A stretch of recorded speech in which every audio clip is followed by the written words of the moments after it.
Hola, soy Luis Valero, profesor de Psicología de la Universidad de Málaga, y en esta comunicación voy a presentar una revisión sistemática sobre el uso de la realidad virtual en los trastornos del espectro autista. Comenzaremos viendo qué es eso de la realidad virtual, las distintas modalidades y las aplicaciones que ya está teniendo, para abordar después cómo se está aplicando y la utilidad que podría tener en las personas con autismo. Estudiaremos entonces cuál ha sido el método de esta revisión, qué bases de datos se han revisado y finalmente cómo han sido los resultados y qué conclusiones se pueden obtener acerca de los estudios de aplicación de la realidad virtual con personas con autismo. El término realidad virtual realmente es bastante reciente, surgió ya en 1986 por parte de Lamier y realmente lo que indica es una interacción entre persona-ordenador. Desde esos años realmente la realidad virtual ha avanzado muchísimo, la tecnología ha ido progresando realmente de una manera exponencial y hoy día las técnicas y los formatos de realidad virtual realmente son muy variados, de manera que podemos tener entornos simulados desde los no inmersivos, es decir, que básicamente presentan imágenes o sonidos en un entorno real,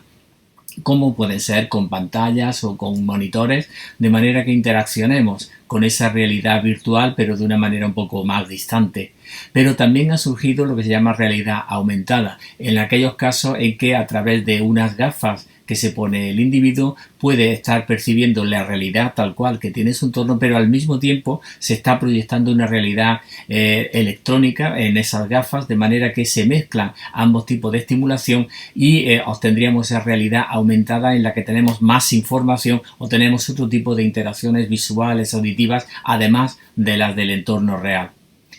Pero además tendríamos la realidad inmersiva, donde a partir de unas gafas el individuo tendría unas imágenes tridimensionales y estaría completamente inmersivo, puesto que se añade en muchas ocasiones también el sonido tridimensional y además incluso la capacidad de movimiento, de manera que el individuo está inmerso por completo dentro de esa realidad virtual y es la realidad que está viviendo para él mismo. Entonces existirían esos distintos tipos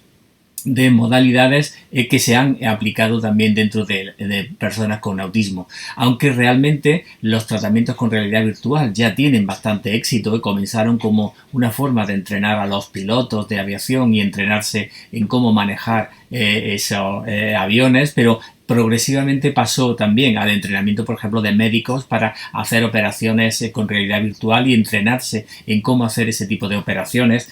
Poco a poco pasó también a otros profesionales, a la propia rehabilitación motora, por ejemplo, para rehabilitar y hacer los movimientos al tiempo que se estaba explicando esa realidad virtual, y sobre todo ha tenido un gran éxito y lo sigue teniendo en todas las aplicaciones con fobias específicas y problemas de ansiedad, de manera que el individuo pueda recibir un tratamiento inmersivo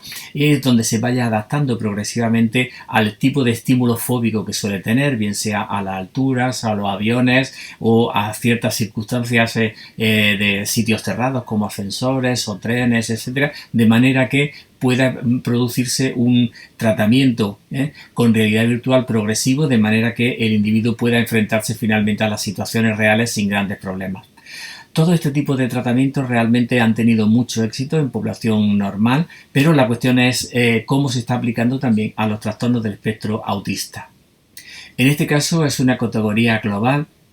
que se incluye dentro del DSM como un trastorno del neurodesarrollo, puesto que implica un trastorno progresivo en todas las áreas de desarrollo del niño, de forma que no solo están alteradas las dificultades de comunicación o de interacción social como más habituales, sino en muchas ocasiones también la capacidad de atención, de desarrollo motor, de lenguaje, etcétera. Y desde luego lo más característico realmente son las dificultades para expresar emociones, para relacionarse con los padres, con otras personas y ser capaz de interaccionar de una forma habitual en su entorno diario.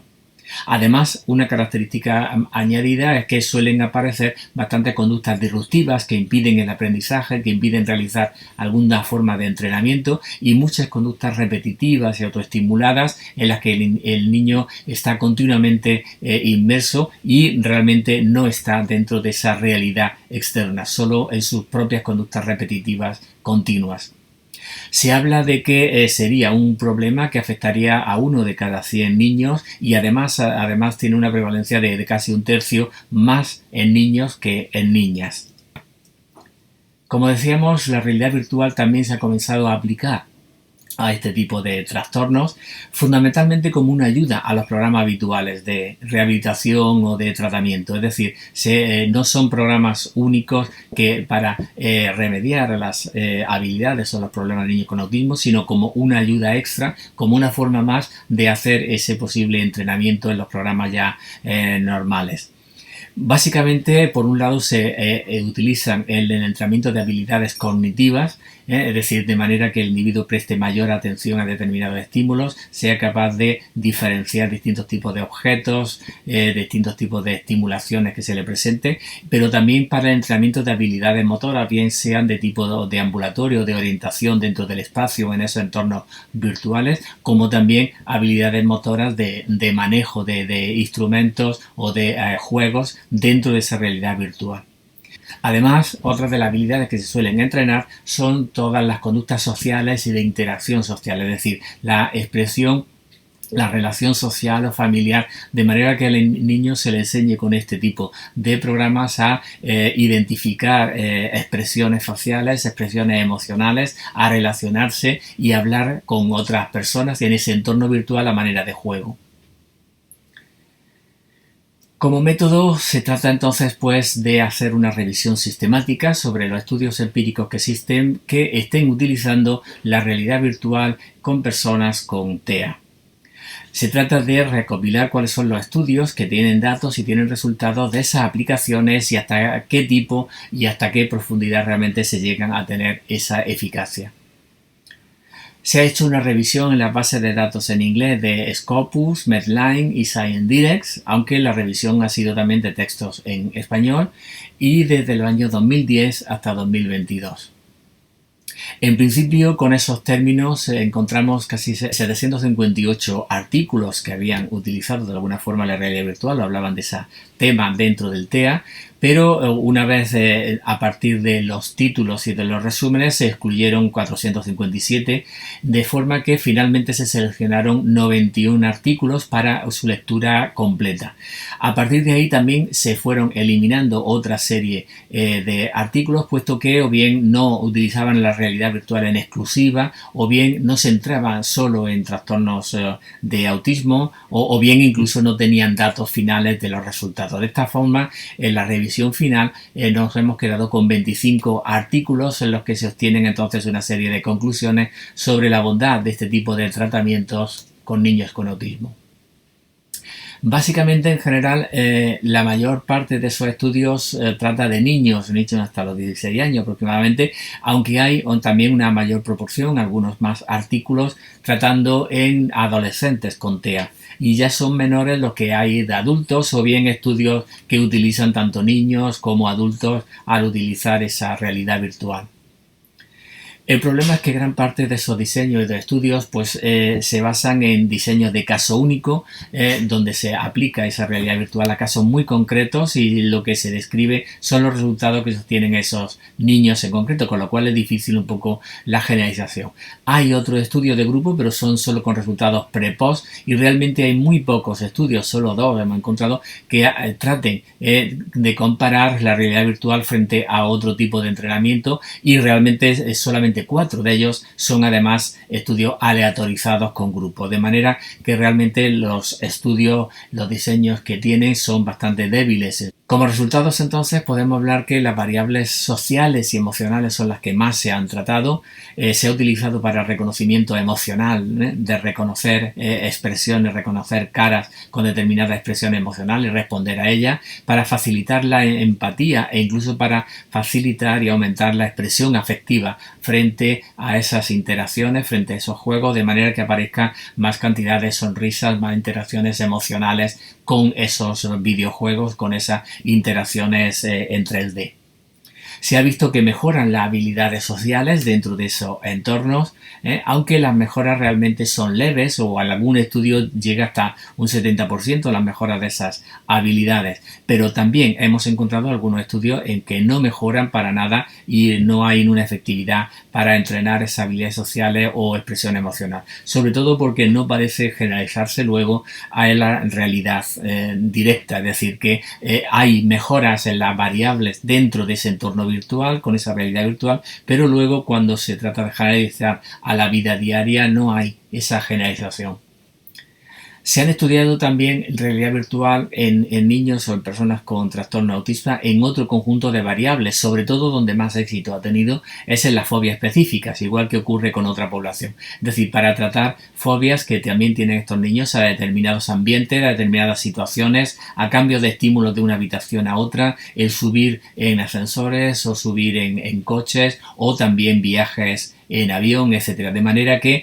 se ha tratado este tipo de fobias específicas a través de realidad virtual con gran éxito. En algunos adolescentes y adultos se han entrenado también las habilidades para la entrevista, para cómo mejorar las habilidades de atención, de fijación de la mirada, de saludo, etcétera, a la hora de realizar la entrevista para un posible trabajo, o también cómo mejorar las habilidades de la seguridad vial al estar dentro de un coche o manejar los semáforos, los pasos peatones, etcétera, de manera que mejore la vida de los chicos con trastorno autista. Por otro lado, también se han visto la eficacia en el entrenamiento de variables cognitivas, sobre todo en la atención conjunta a distintos tipos de estímulos, el mejorar el tiempo de reacción ante los estímulos, la fijación visual, el procesamiento y el nombrar objetos determinados dentro de esa realidad virtual, etc. Es decir, que en conjunto también mejoran las habilidades cognitivas cuando se entrena dentro de la realidad virtual. Las mejoras, como decíamos, son fundamentalmente las variables que se miden dentro de ese entorno, dentro de la realidad virtual, y las mejoras son solamente pre-post. Realmente lo que se obtiene son reducciones en las puntuaciones de la escala, en las mejoras en las habilidades que se entrenan directamente, aunque, como decimos, hay poca generalización a la vida diaria. Como conclusiones, pues, podemos hablar de un impacto positivo, es una ayuda el utilizar la realidad virtual en múltiples tipos de variables en niños o en personas con trastorno autista. Sobre todo, el mayor éxito se obtiene al aplicarlo a fobias específicas, de manera que se mejore ese tipo de problemáticas en niños con autismo. Mejoran también las habilidades sociales y emocionales hasta cierto punto, igual que el reconocimiento y la expresión emocional. Sin embargo, como decíamos, hay una gran disparidad entre los estudios, entre los que sí encuentran algún tipo de resultado o los que no encuentran ninguno, y sobre todo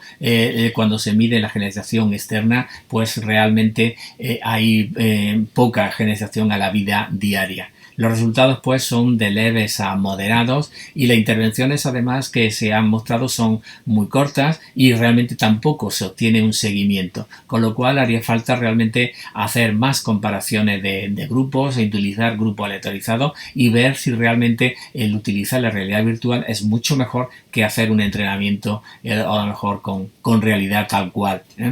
porque realmente los estudios que se han encontrado no comparan frente a otro tipo de intervenciones, frente a otros tratamientos, etcétera. Solo una mejora en esas habilidades y esas variables que se miden dentro de la propia realidad virtual. Muchas gracias.